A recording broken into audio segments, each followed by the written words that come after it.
In this video, I'm going to talk about what is the difference between asset management and wealth management and how one actually flows into the other done right.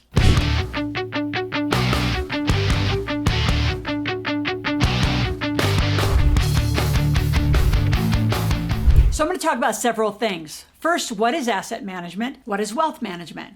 And do you need both? I'll be telling you that answer at the end. And then 5 very critical strategic things that have to be done in the planning between asset management and wealth management. So get a pen and paper. So let's begin. First of all, what is asset management? So assets, as defined in a balance sheet, assets minus your liabilities. Assets are things that you own. Liabilities are things that you owe. A net worth millionaire is assets minus liability is $1 million. So a lot of times people, gurus will say, we're going to make you $1 million or I'll make you a millionaire. And they aren't really talking net worth. So I'm talking net worth. Wrote the Millionaire Maker series. Got to be net worth millionaire. So first of all, how do you acquire assets? Well, if you look at all the financial structures, right, you have a P&L and a balance sheet. A P&L is your income and expenses. And most people, unfortunately, live their whole life in a P&L, right? They make it, they spend it, they make it, they spend it, make it, spend it. No money's ever put away. So I have this thing I've created a long time ago. It's called the wealth cycle. So most people are in a lifestyle cycle. They make it, spend it, and acquire debt. That's their life with money. Horrible. So what you really want to do is make it, put it away into assets. So income, a portion of your income starts being put away into assets. All right, so income to assets, and then of course you have your expenses and your liabilities. We'll talk about that later. Focus is on asset management of how do you even get them? You make money, you have a job or you have a business, but you start putting money away. So where do you put money away? Well, that is a diversified portfolio. Most people obviously know the stock market and real estate. Those are kind of the obvious two. I want to invite you just to know about other asset classes, and then you start looking at your assets under management. Now, if you get financially literate enough, which is my goal, is you can oversee a lot of this yourself. You don't need a traditional financial planner. I have alternative financial planners on my team because they see the alternatives. They look at the tax side. They look at the appreciation side. They look at other incentives and benefits for real estate, like in opportunity zones. They look at trust, insurance. They're more comprehensive in their thinking. So assets, number one, right, comes from income. Then you say, well, how do I start putting it away? How a lot of our folks begin is this little app. It's free. It's powerful. It's called iFlip. So you can get it on the show notes in the link below. And that's just one. Do not leave.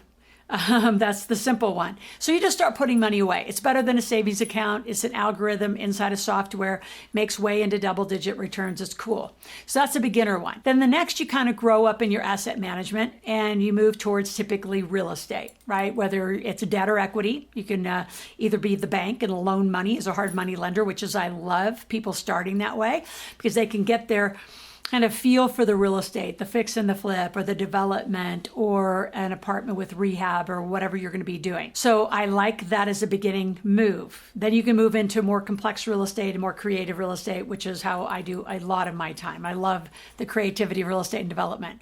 But what else do you want to own? This is where I think Shark Tank did a great job of putting, private businesses on the map, right? If you drive through your town, somebody owns all the real estate and somebody owns the businesses. My question to you, if you want assets under management, why don't you own more? So I started early on. And by the way, at the end of my video, I'm going to give you an application you can fill out to, we'll consider working together. Because this is what I did. I hired a mentor that was way more senior in this conversation.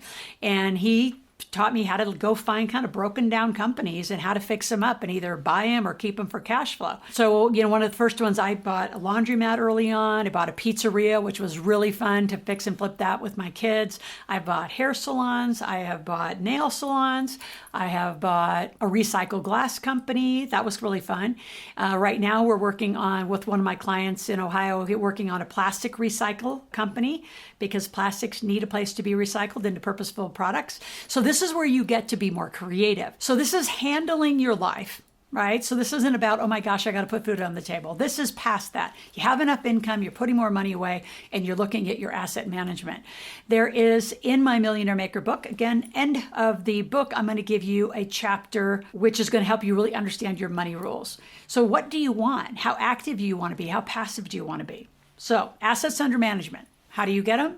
make a bunch of money, put it away. Now let's go to wealth management. Wealth management is a bigger conversation.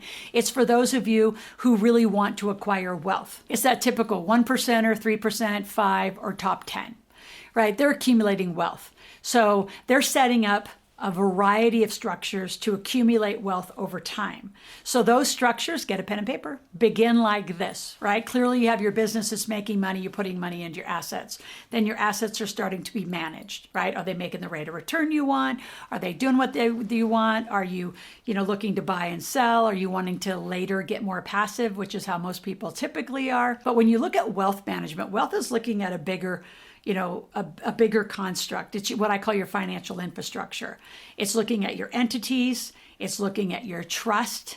It's looking at the insurance that's going to fund into the trust. So that's proper life insurance, like banking, cash value life insurance, not death insurance. We're looking at the tax basis of that and what can actually be moved through an estate. You clearly have a trust to make sure you stay out of probate. So again, the 5 infrastructure pieces that we'll look at, right, is, well, number 1, your education, your planning, and then your trust, your insurance, your legacy planning, right? Do you want it to go to your immediate kids? Do you want it to go to your immediate and their kids?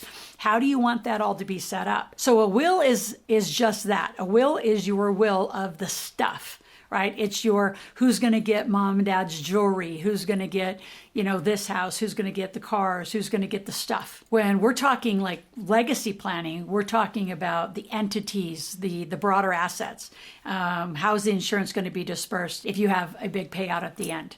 And then the overarching, which has to be looked at by a tax strategy, estate planning expert, are the taxes of the estate. So some of it you can gift during your lifetime to the kids, so you can gift to charities, and some you do it at the end. Here's the thing that I would highly advise, and I can tell you baby boomers do it all the time. I call it the little surprise basket at the end. That you wait till the end of your life, you don't actually talk to your kids or the grandkids about what's coming, nor educate them. I'm a huge, huge fan of educating those that are about to receive what you have built during your lifetime, or what was the point of the asset management that built the wealth management when there's not an educated group of kids to give it to. You just got a bunch of trust fund babies, and typically, statistically, it won't last. Your wealth, your family office, whatever you built for them, won't last more than 2 generations. It's pretty typical. So why I exist is to educate those kids. So if you can't train them, you say, my kids don't listen to me. My grandkids, they just want blah, blah, blah. Send them to me. I will take them and I will educate them. And together we'll have that family conversation, which I think is absolutely essential. So right now I want you to stop. I want you to hit a big thumbs up if you're liking this conversation. I want you to forward it on to that tribe that's going to get your wealth, right? The kids, the grandkids, they're probably 4 and they might have a YouTube channel. I don't know, but put up a like and pass it on. Let's get this conversation in your family. And that would mean you got to hit that little notification bell. So every time I do a video, I'm educating your family. And then all those people that are going to have your wealth is going to get it. All right, we'll do that all together. So let me tell you a story about a family who built a lot of assets, thought they did asset management, and then linked into wealth management. And the parents did the little surprise basket at the end. No one talked about it to anyone, and the estate was quite large. So fast forward, I now have a client, and it took them 34 years to untangle the mess that was created. So number 1, they didn't use experts. They didn't tie together the trust, the insurance, and the taxes. Just those 3 things not organized can create quite a bundle of knots. So to sell certain assets the way they were would have caused huge tax problems. And the way the insurance actually got laid back into the family wasn't advantageous with all the restrictions. So again, this is a family conversation. Generational wealth means generations need to learn to live together, to create money rules, and have an understanding of how that money is supposed to be invested and or reinvested in later generations. You can lay this all out in big will and trust documents. So do not leave this behind. The obvious one too is durable powers of attorney. Make sure that you have them. That is all the way down to someone who's 18 years old. What is a durable power of attorney? If something happened to anyone 18 or older, who has the legal right to make financial or health decisions for them? So don't leave any of that behind. So what I have is a fabulous application. We're going to click on the link below. It's going to pop up this application in your email.